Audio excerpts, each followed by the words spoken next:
people in the early golden age of childhood of the human race, basically, man, it was like you wish it would be. You would actually, if someone you love died, you'd have visions of them and things. They would come and kind of talk to you at times. You would have dreams that were instructive and clear.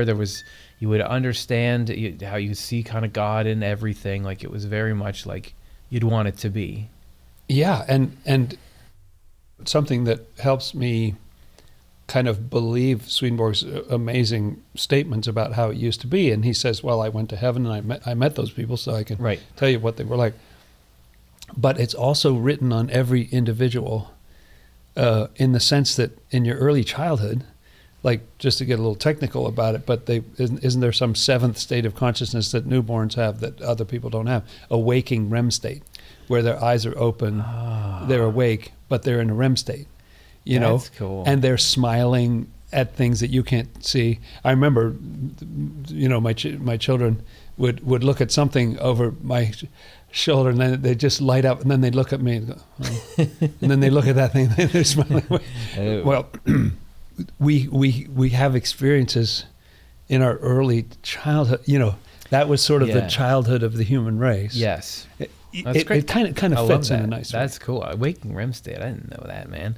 So you had that, but then you had the fall, where people got selfish, they got violent, they got domineering, and they got so mean and destructive that the Lord would have to hide this connection that he had baked into the Bible.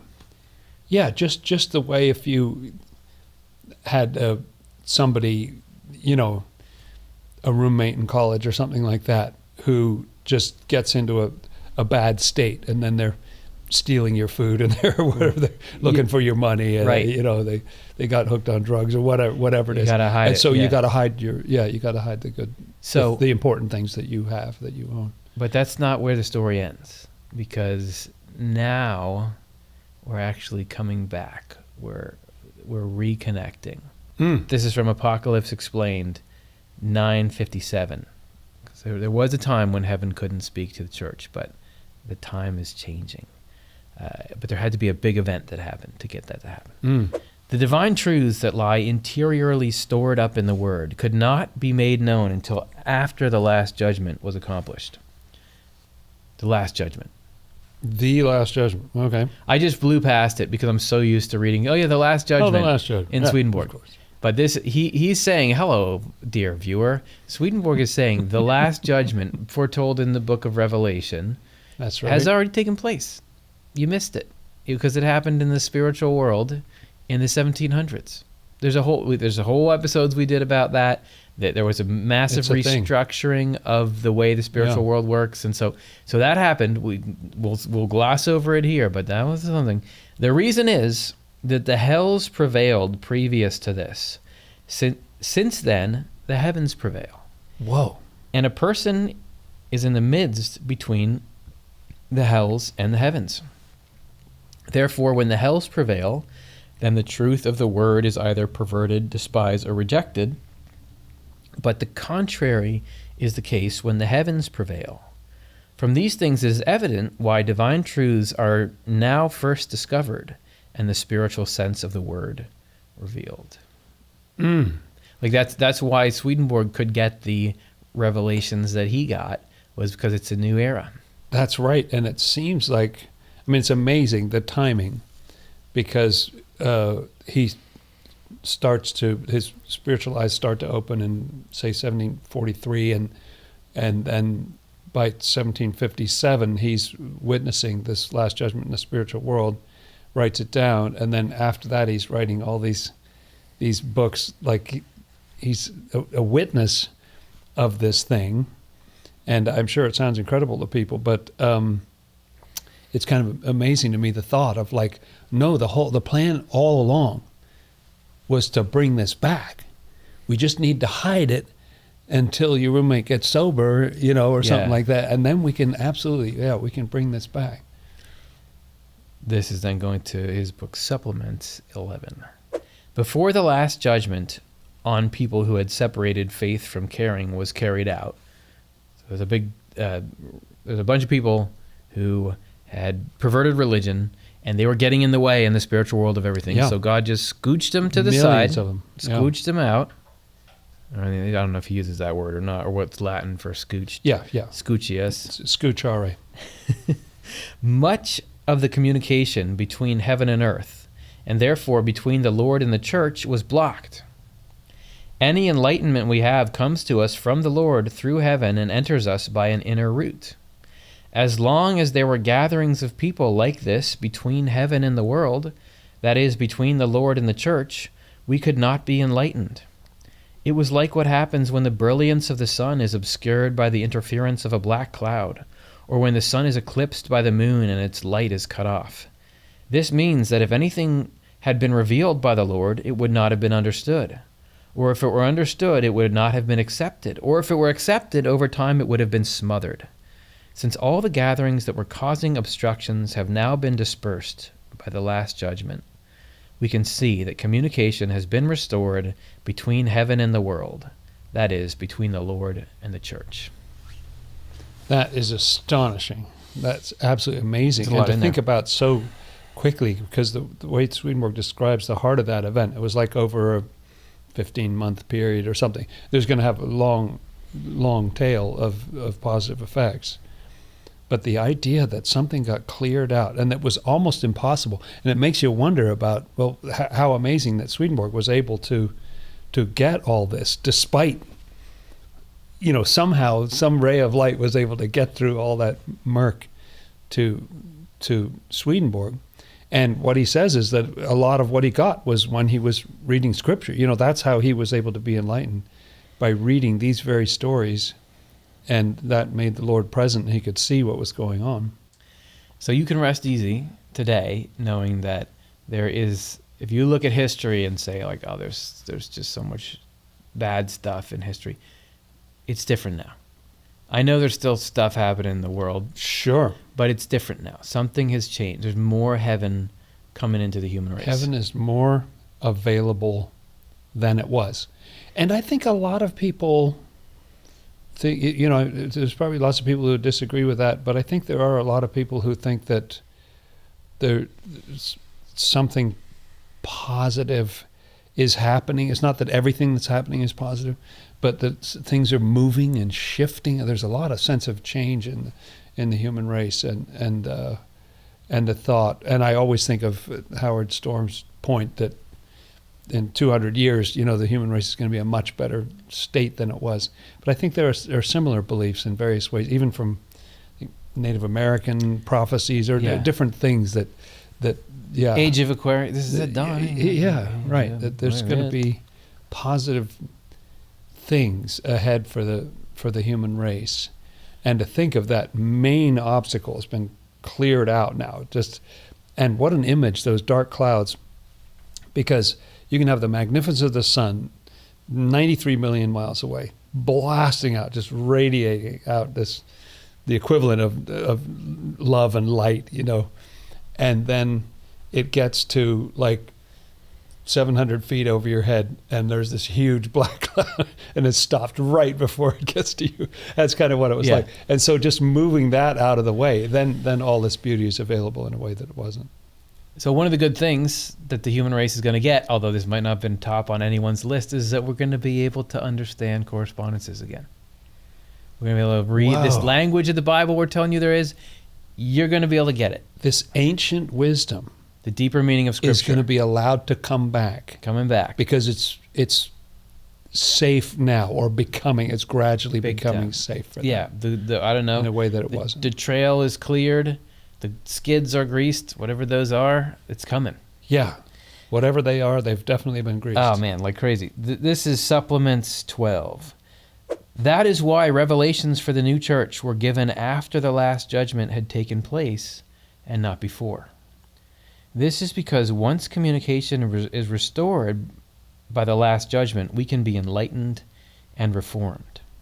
That is, we can understand the divine truth of the Word, accept it as something we understand, and retain it as something we have accepted.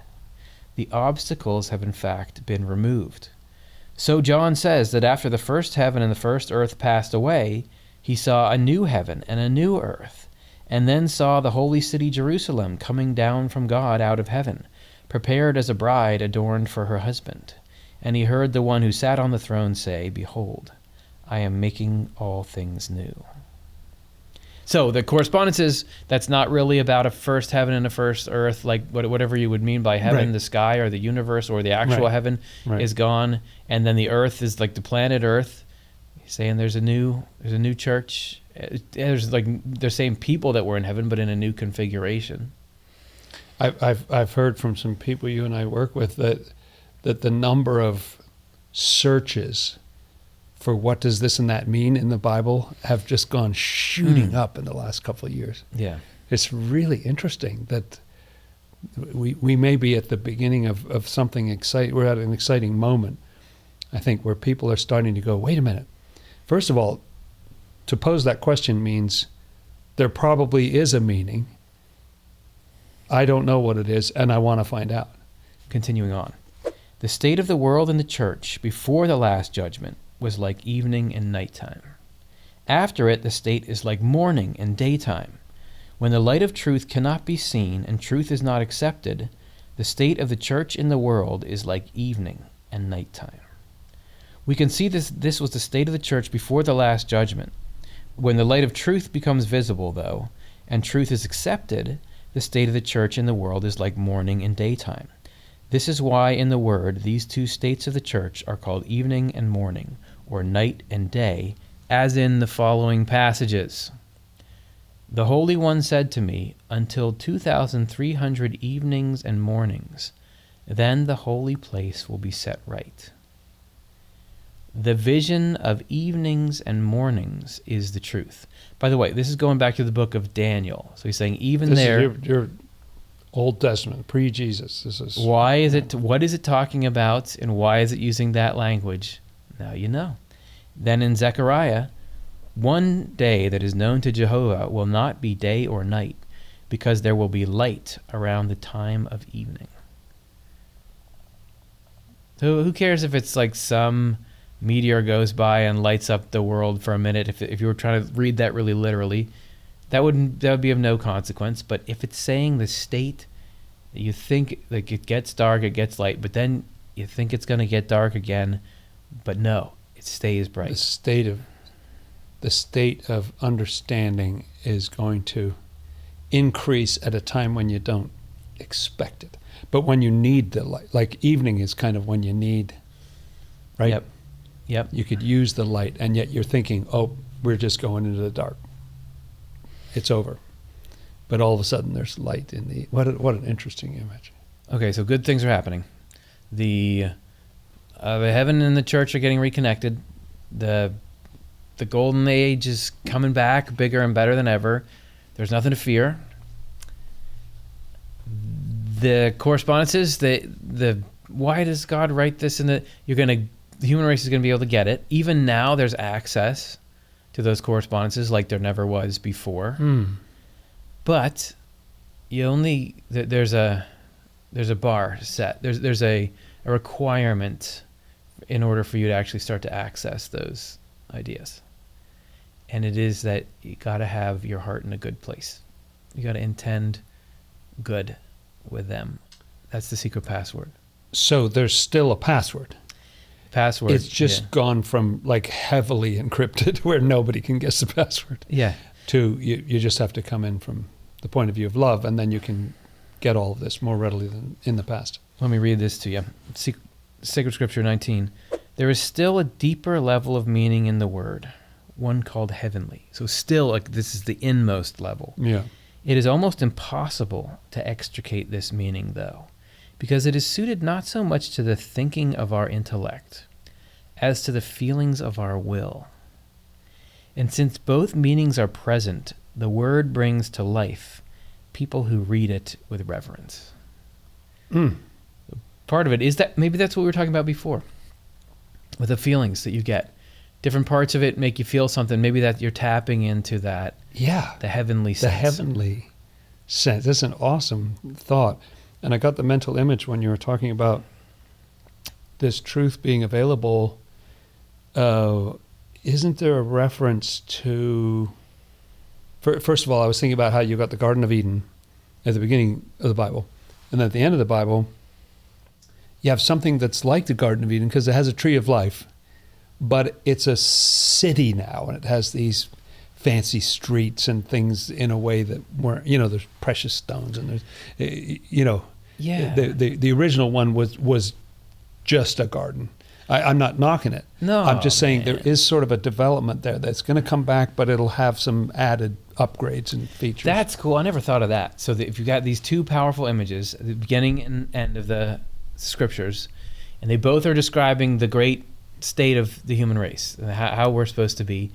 Yeah, in the beginning it's a garden, and by the end it's a city. Because I do think it mirrors what Swedenborg describes as the individual journey in each of us. Yes. That we have an innocence that we start out life with, the innocence of childhood. That's right.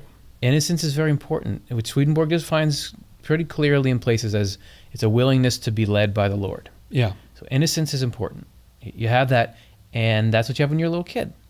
And then people talk about you lose your innocence as you grow older, you get jaded, you get complex. All that stuff. So, however, he says that you have a final phase in your life called the innocence of wisdom, which is when you're a cute old person and you know a lot and you've been through a lot and you've seen a lot, but you have this kind of playfulness come back and a little bit of a childlike aspect to you. Some people you can really see can't you? Where they've got that lightheartedness, and you think, wow, how can you be lighthearted after having lived through all the things that have happened on the planet in the last 90 years or whatever? Right. Yeah. So, but they can have that sort of childlike joy that you can sort of miss for a few decades. You know what I mean? Yeah. Like it can get intense in there. So it is with the human race, and that's, I guess, the city is like, you've got that innocence in there, but you've also got all this adult brain in there as well. And it's the combination of the two that's really powerful. And there's an image that's present in both of those ends of the Bible, which is this water image. There are 4 rivers in the Genesis.